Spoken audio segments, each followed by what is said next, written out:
All right, guys, I'm gonna show you how I edited this product video right here.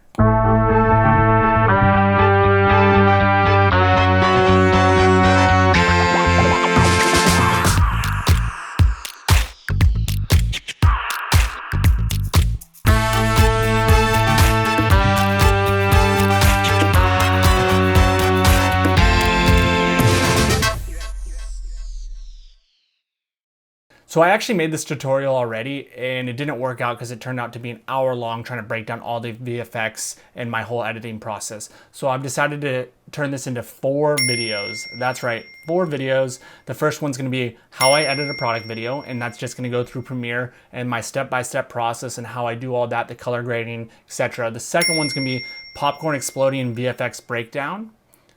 The third one's gonna be bag spin VFX breakdown, which maybe some of you guys have seen from Daniel Schiffer's video, very similar, and I'm gonna show you guys how I edited that. And then the last one is gonna be advanced retouching of products. And so let's start right now with the editing and breakdown of a product video. The most important thing before we start is music. Your music choice is going to make or break a lot of your video, and it's gonna set the tone for how this video is gonna go. You really wanna take the time on your music. I personally use a website called Artlist. And yes, I am sponsored by them and I will be putting up my affiliate link, but Artlist was what Artlist does is that you only pay $19 a month or a yearly for $200, and it gives you unlimited music that's commercially licensed, which is insane because back in the day, it cost a huge amount of money just to license one song, and the quality of music that you can get is just mind-blowing. So that's where I got my first song from, or the song for this video, which is called Freedom on Artlist. All right, so first things first is music. Then the next thing what we're gonna do is we're gonna open up Premiere right here, boom, right? We're gonna do a file new sequence. I already have my sequence set up and the whole edit, but I'm just gonna show you guys my editing process and what I do. So file, new sequence, right here. And so I already have mine preset, but this is what my sequence looks like. I shoot everything in 4K. If you can't, that's totally fine. It eats up a lot of storage, but settings. All right, so 3840 by 2160. 2160 because that's UHD and that's YouTube, Vimeo, and standard for 4K UHD, but not true 4K. Remember that, all right? And then I make sure my maximum bit depth's on, my maximum render quality, and then I name the sequence, blah, blah, blah. Press OK, make sure it's 23.976 frames, okay? Perfect, awesome. And then the next thing I do is that I lay out my music track. This is the music track that I chose right here. But as you can see, it's cut up, and there's a reason for that. Because in most product videos, what you're gonna wanna do is you're gonna wanna keep it short and sweet. You're not telling a huge story or anything complex. So if you're trying to go over 30 seconds, try to cut a little bit shorter, because 15 to 30 seconds is gonna be your sweet spot for a product video. You're gonna bore people after a while unless you have a very intriguing shots, and then by all means go longer, but really try to keep it for 15 to 30 seconds. That's the trick. And why this song is cut up right here is because I wanted to make sure that I had the beginning, then I had a little bit of, which is this, and then I wanted to make sure that I had a little bit of the middle, and then I wanted to make sure that I had the build back up again, which is right here. And then I wanted to make sure that I had a seamless end. And that is why you cut up your song. Because if I just left it like this, we'd be on this part forever. This song is about 3 minutes long. Sorry, I didn't mean to double it up there. So you wanna make sure that you can cut it. And so the way that I do that is I look for the parts that I want. And I try to keep it around, like I said, the 15 to 30 second range. I really like this build, then it goes into this part. Right there, I'm gonna cut it. Just listening to the beat. And then I wanna find the part where it builds back up, because we don't wanna have the same thing over and over again. We wanna have the story, and then we wanna have it start climaxing. So we need it to rise back up again. And right there, if you listen, perfect. Do that. And all I'm gonna do is just bring that right over. Then we can listen to it. This is a pretty beady song. You can usually put a cross dissolve in, which is a Command-Shift-D, and that can help blend it. But I don't think it's necessary for this. And then the last part is we're gonna need this song to end.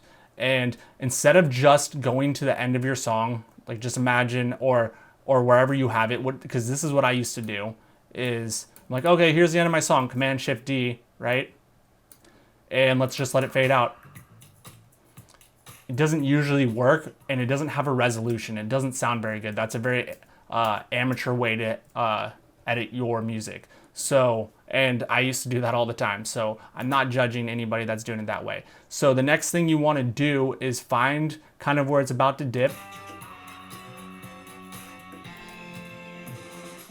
Right there. That sounds really good. So we're going to take that, and then we're going to go right to the end, and we're going to try to see if the ending has the similar end.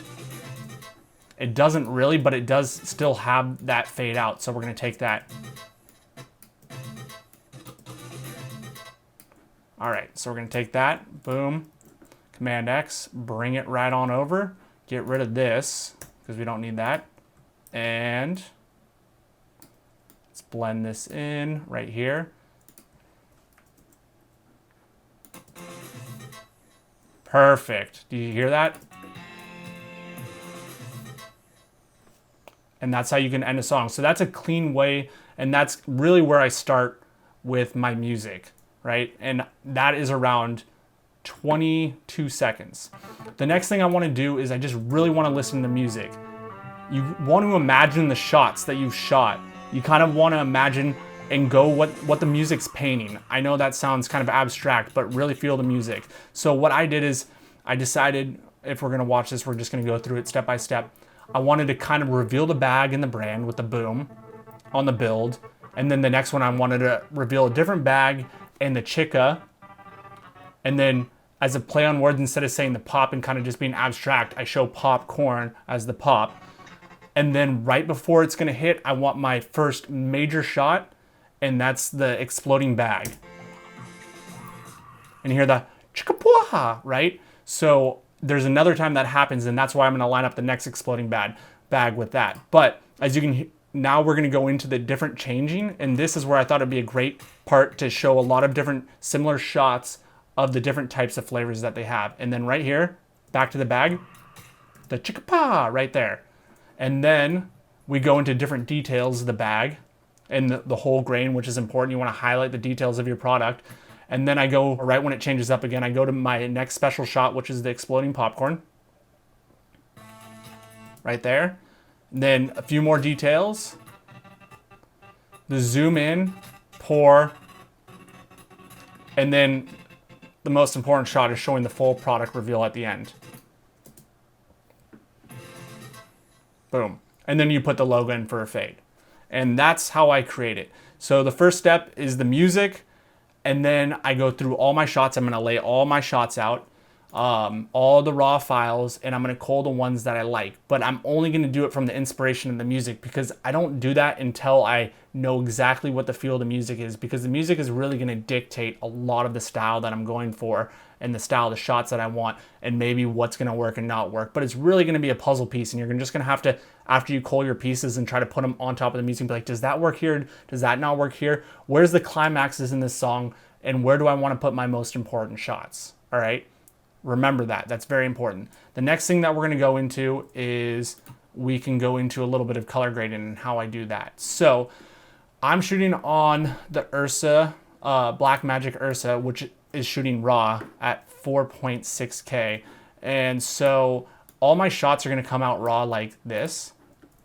As you can see, the first thing I'm gonna do is I'm gonna do a base grade, and you can still do this with your camera as well as if you're not shooting raw. But so for mine, I actually do have an input LUT that I use that's specially made for the Ursa Mini Pro, and it's a Rec 709 Ursa Mini Pro. And that's my first base grade, and then I'm gonna correct it a little bit, and so I can kind of see how the highlights are popping off and stuff. But we can go into our Lumetri scopes right here, and actually everything seems to be pretty well in there. My colors are off just a little bit. As you can see, my red's a little bit higher than my green and blue. But what we can do is I'm going to bring my shadows down a little bit, because we want to stretch down to close to the zero. You want your blacks to be coming close to the zero right there, as you can see. And then I'm gonna lower my blacks just a little bit too far. As you can see, it's going past the zero. That means it's unreadable in certain spots.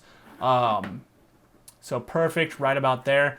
Bump my highlights up just a smidge, get them up to 90 right there. Beautiful. Bring my whites up. Awesome. And so that's gonna be my first step, is my base grade. After I do all my base grade, then we're gonna move into creating an adjustment layer.